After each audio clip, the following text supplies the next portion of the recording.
there's a brand new report out from a parliamentary committee called NSICOP. It's a group of parliamentarians with top secret clearance put together to examine national security issues. This report focuses on the government's track record combating foreign interference, and the picture the committee paints isn't really pretty. Public Safety Minister Dominic LeBlanc is here with us live to respond. My guess is you would characterize it a little differently, but if I interpret what I read this afternoon, Minister, it's essentially, we warned you in 2019 that this was a serious problem.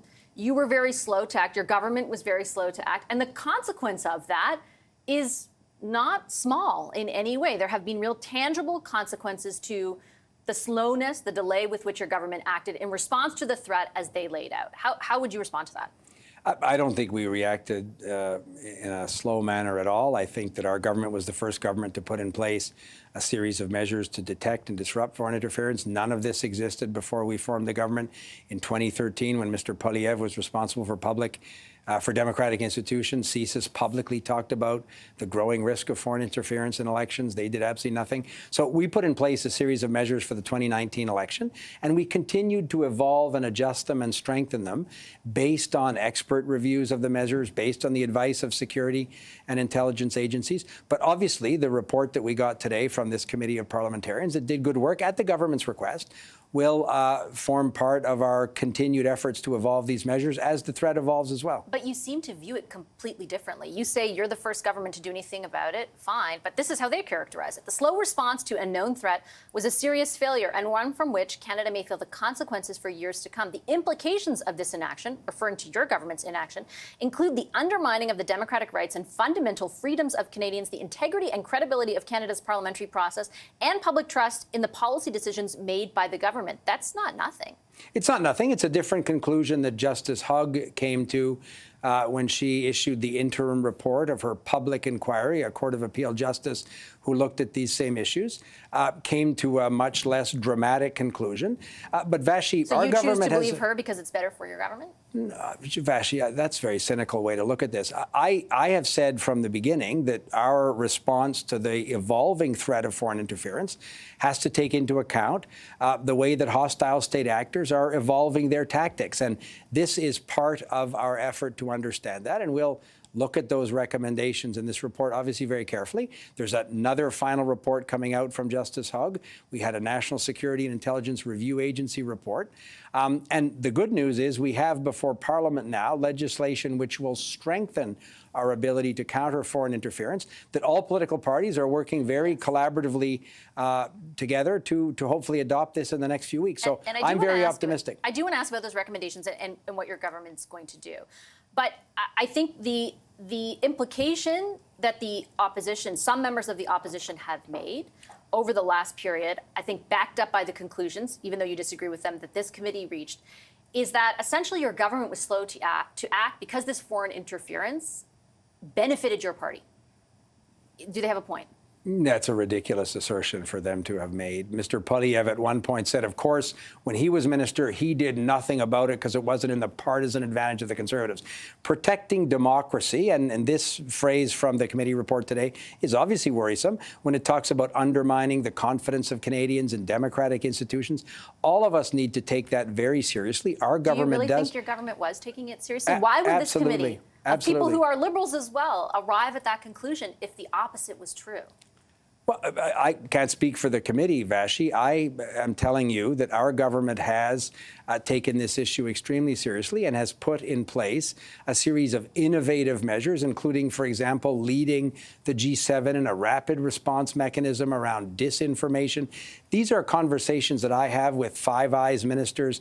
Other Western democracies are facing very similar threats that Canada is grappling with. It's not unique at the federal level either in terms of democratic institutions. So I think all parliamentarians should do what they can collaboratively in a nonpartisan way to strengthen democratic institutions. That's exactly what's happening with the legislation before Parliament now. That's why I'm optimistic, and we'll continue to work with Parliament to strengthen these measures, as we've done for the last 5 years. So part of this, in reference to the idea that it's undermining the public's faith in the credibility of elections or our institutions, is when does the public get to know about what's happening? Is your assessment that the threshold for that, because that's part of what's discussed in this, and was with Justice Og and former Governor General Johnston as well, like, is there an active discussion about changing the threshold or better defining the threshold so that we can all know when we are going to know if there is a threat like the one that has clearly been posed in the previous two elections? Yeah, and the issue, I think, properly is at what point during an election campaign or outside of one. Well, outside of when ministers are responsible for communicating with Canadians, you'll understand that announcing specific secret elements of information or intelligence information that we may have gotten from confidential sources or from allies is not something that any government has ever done. But we recognize that it's important for Canadians and parliamentarians to understand the nature of foreign interference, the kind of tactics that hostile state actors will use.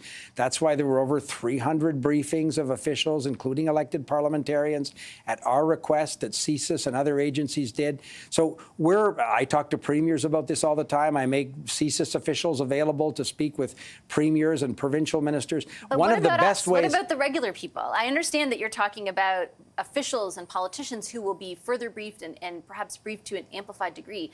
But what about the person sitting in a riding in British Columbia who finds out that there's this active conversation going on WeChat that's slamming one of the candidates? Like, are they ever going to know that those activities are taking place? What would change in the next election that didn't take place in the last one?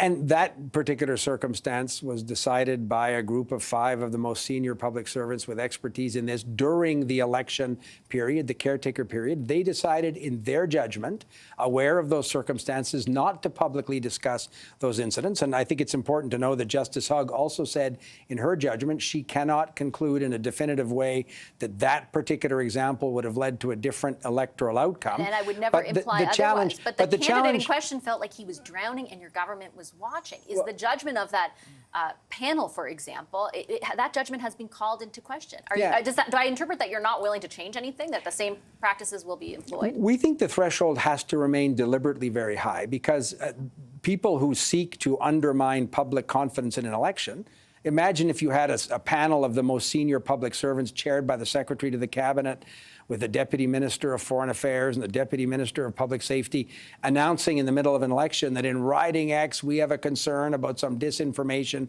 on WeChat.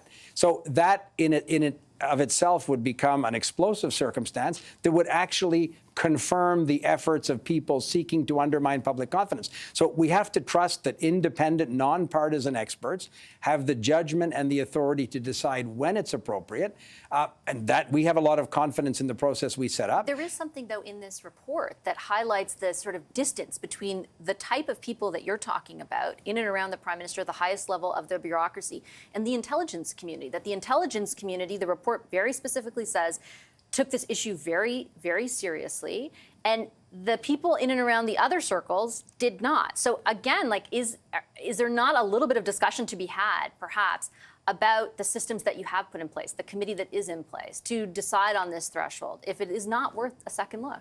And we have evolved the sharing of intelligence information with different decision makers. We're in a much different position than we were 2 or 3 years ago in terms of ensuring that the appropriate people have access to this intelligence information.